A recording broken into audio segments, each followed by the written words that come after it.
Hi all! Everything in my video is pulled from the public domain, and I am using them under the Fair Use, Fair Dealings guidelines. Everything I say is my own opinion.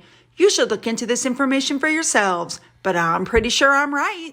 Good morning, everybody. And we are starting off this morning with pictures of shops from the UK that have dressed up their windows in preparation from the coronation. I think it's absolutely lovely what a lot of these shops have done. This one is called Mind Sherwood. I want to give credit where credit is due. This one is Johnson's Specialist Cleaning.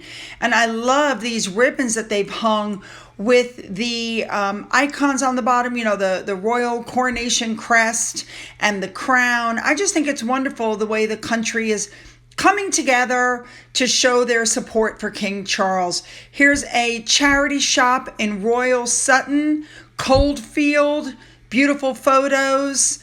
Absolutely love it. I love these pictures of a bakery that have put up all of their coronation. That coronation cake in the window looks absolutely delicious. I'm sure it is. Anyway, you guys get what I'm saying. I just love that the country's coming together. I love this one. The Tourist Information Center in Doncaster has put up Paddington. All right, you guys. Once again, we have a lot to cover, a lot of coronation information, and a lot of other stuff too. So let's just jump in with both feet and get there, shall we? Let's go. Here we go. We're starting off with the Coronation Vestments from the Royal Collection. Now, King Charles is going to reuse the vestments that were in the coronation service of King George IV in 1821, King George V in 1911, and King George VI in 1937, and Queen Elizabeth II in 1953. There's a lot to cover, so let's just look at it all.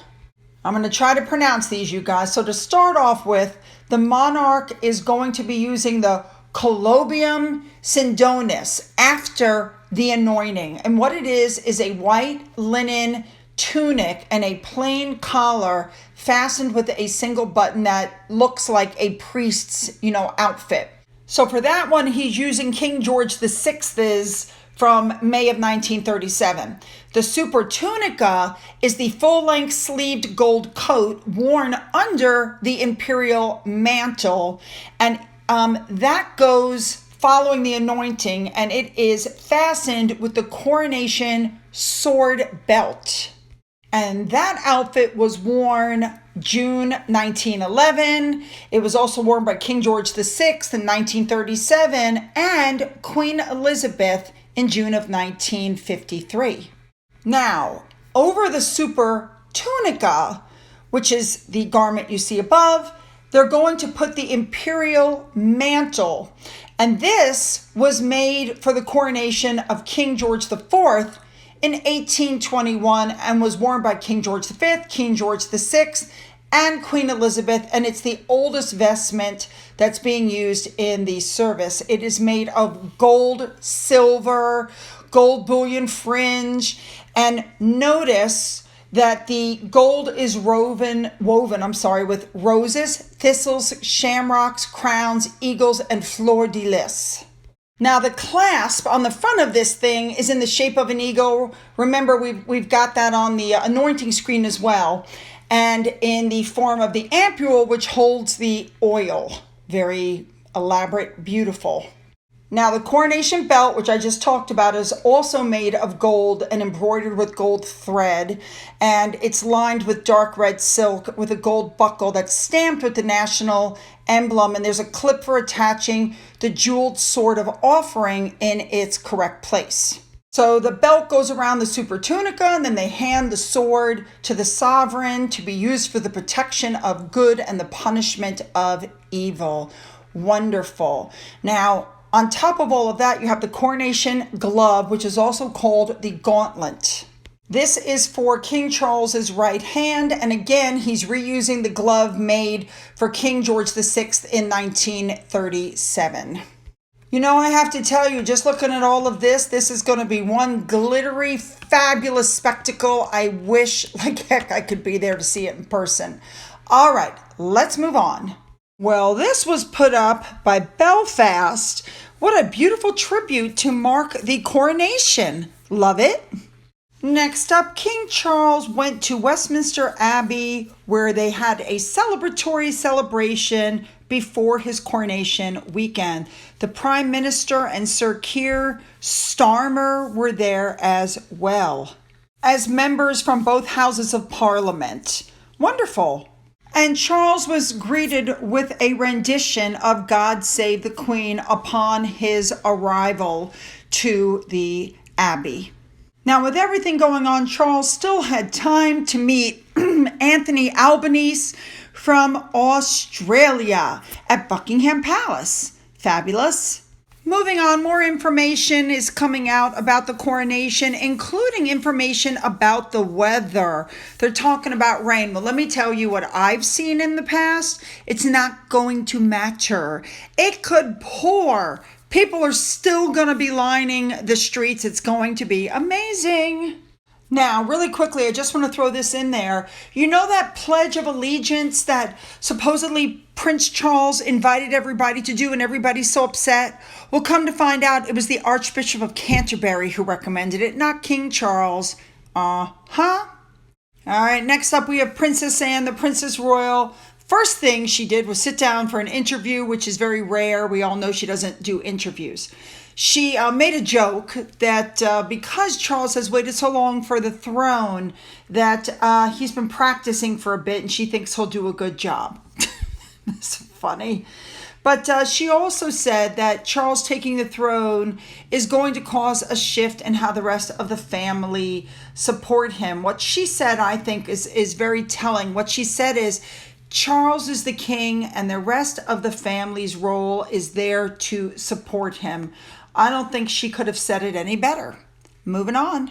Next up, really quickly, because Prince Charles is so busy with the coronation, Prince William welcomed the Prime Minister of New Zealand, Chris Hipkins, to Windsor Castle. Lovely.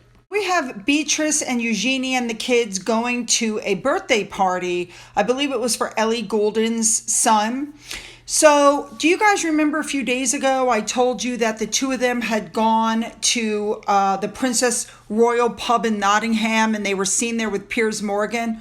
Well, apparently Harry and Meghan it's being claimed that they're astonished and they're claiming that the royals went there behind their backs and they're shell-shocked that the cousins did that, because we all know how Meghan went after Piers Morgan, and Meghan is upset because Piers not only lost his job, he did lose his job, but then he actually bounced back and is in a better position than him was in before. So it'll be very interesting to see how Harry interacts with them at the coronation. Now, talking about Piers Morgan, he did an interview with Australia's Prime Minister, who apparently is a diehard Republican, but he is claiming in the interview that he is going to swear the oath of allegiance to King Charles in Westminster Abbey. Fabulous.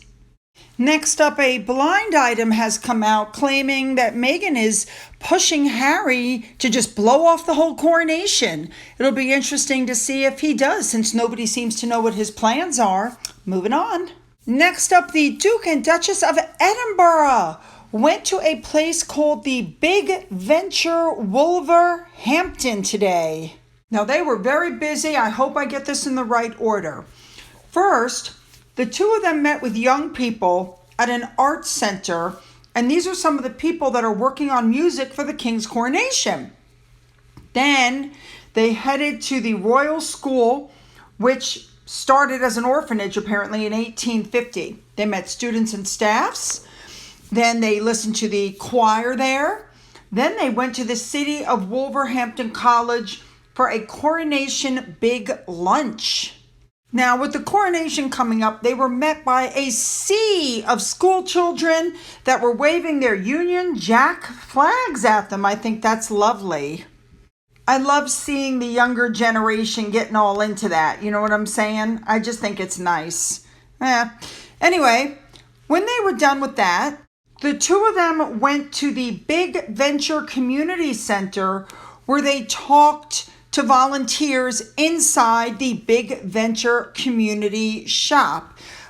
So if you're having issues and, money and food, we all know about the eat or heat issue, you can go here and get some food. I think that's very nice. Now, this place has a community kitchen. And so they put aprons on Sophie and Edward. And now, of course, Edward was helping with the prep. I have a feeling he's not much of a cook. From the look on his face, you could tell. I don't think he really knew what the heck he was doing. He was just sort of along for the ride. Sophie, however, really seemed to know what she was doing. She seemed to be working her way around the kitchen. She was helping volunteers cook a kitchen dish which was going to be served later on. And as usual, she's unpretentious, pulling her hair back, putting on those gloves, getting in there and doing her stuff. That's Sophie. That's what we love about her. She also managed to have conversations with the volunteers about different things, while she's cooking. I mean, is there anything this woman can't do? Because I haven't seen it. So you know how it goes. They take the obligatory photos. Sophie got some gorgeous flowers. I hope they take those home and put them in vases. Just could you imagine? You never have to buy flowers. They're gorgeous all over the house. And she was looking absolutely fabulous. So, all right, let's move on. Here we go, you guys. It's Charlotte's 8th birthday. Can you just in my brain, Catherine just walked out of the hospital with that baby. It's crazy. But of course, again, the photos were taken by Catherine. They show a big, wide, toothy grin, which is the sort of thing you have at that age. And of course, it all came out that we know that for her birthday, Catherine took her to see the ballet. By the way, and I am looking at this, yes, she is the mini-me of William. There's absolutely no doubt about that. Anyway, for her birthday, she was taken to the Royal Opera House where she saw Cinderella. Some video came out. I'm not going to show you, though. It shows her dancing around. Love it. Next up, I told you guys the other day that Jessica Mulroney had arrived in the UK with her husband, Ben. Apparently, she has since made appearances at a number of hotspots. Isabel Mayfair, which is where Princess Beatrice and Eugenie and the Claridges go. She showed pictures on her Instagram of the pieces of street art that she saw. Then, of course, she's out with her friends, people who have stuck by her. We know this. She was changing clothes and putting up these gorgeous photos. I can't imagine having 3 children and still looking like that, but okay. What can I say? She looks like she's having a fabulous time, and I think it's very interesting that she's able to go to the UK, but Meghan Markle can't. I mean, you guys get where I'm going with that one. All right, moving on. Perez Hilton came out and said that Harry and Meghan need to pack up their mansion and go back to the UK where they belong. Honestly, he said they should just give up and go back to where they come from. He said it's inevitable. He goes, they're boring. The only thing that made them even remotely interesting was the fact that they came from the UK, the family that's in the UK, and all the drama. He said in the long run, they are never going to make it in Hollywood. I completely agree with him. He said, and I'm quoting, in the United States, they're not royal to us and we are not their subjects. They're just celebrities and they have to play by the rules of celebrity. And you got to work at it to maintain celebrity, because the only way to monetize your celebrity is to maximize it and feed the machine. Spot on. All right, next up, this is interesting. They're saying that Meghan Markle and Prince Harry snubbed the Met Gala because he's too busy getting ready to leave for the coronation, and she's too busy planning Archie's birthday party to go to what is considered one of the biggest fashion events of the year. Who are they kidding? She was not invited. She's never been invited. I mean, really, you guys, there comes a point where you have to look at some of these articles and go, that is the most ridiculous thing I've ever seen. This is the real reason that she's not invited. People don't want anything to do with her because she and Harry have big mouths. We've all seen it. They're proven to be untrustworthy. Yeah, moving on. A big thank you to royal expert Princess Consuela from Twitter for pointing out, I wondered what was going on. Netflix has not released the Invictus Game stuff that they were taping because apparently they're having to redo a whole bunch of it. That doesn't surprise me. All right, moving on. All right, I had to touch on this article. You guys, Harry believes William was calculated and purposefully made him the spare. Get it? Somehow he engineered that he would be born first and that he would be king and not Harry, and it was all engineered by William. I'm not kidding. This guy is nuts. Moving on. All right, guys, here we go. The Heritage Foundation, which is an American think tank, is now wanting to sue the U.S. Department of Homeland Security. They have requested Prince Harry's visa documents because under U.S. immigration law, you're not supposed to come to the United States if you admit to drug use. Harry has admitted not only to marijuana and cocaine, but also to magic mushrooms. The guy's like high half the time. And the government is not releasing the documentation. So they're suing. Now they're saying this is not personal. They want to know if the Department of Homeland Security acted correctly and appropriately in such a high-profile case. Again, under U.S. immigration law, you can't come in if you admit to using drugs. You can only get a waiver. But the fact that the Department of Homeland Security won't answer a lawful request, because what they're inferring is that Prince Harry has a right to his privacy about his drug use, even though he wrote all about it in his book.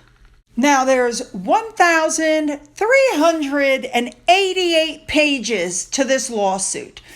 I'm sorry, that's too much for me to list them all, and it's certainly too much for me to read through them all. But let me tell you what I think. We know that Harry is good friends with Jill and Joe Biden. I have a feeling the rules were bent for him, as they've always been bent for him, because he's Prince Harry. And I think that when this lawsuit finishes and it comes out that he was given special treatment, I think that's going to blow up big time. All right, you guys, I'm ending with this picture. I was sleeping, Finn was sleeping. No, we were literally nose to nose, and my husband snapped a photo. Terrible. All right, you guys know what I want. Leave those comments below. Don't forget to hit the subscribe button and the bell to be notified of future uploads. If you've already hit the button, double check and make sure that you are still subscribed. Don't forget to go up into the description box and get the link to my Twitter, my Getter, my Rumble, my email. There's also a physical address in case there's something that you want to send. For those of you who've donated to my coffee fund or through the thanks button, thank you so much. And as always, you guys, have a great day.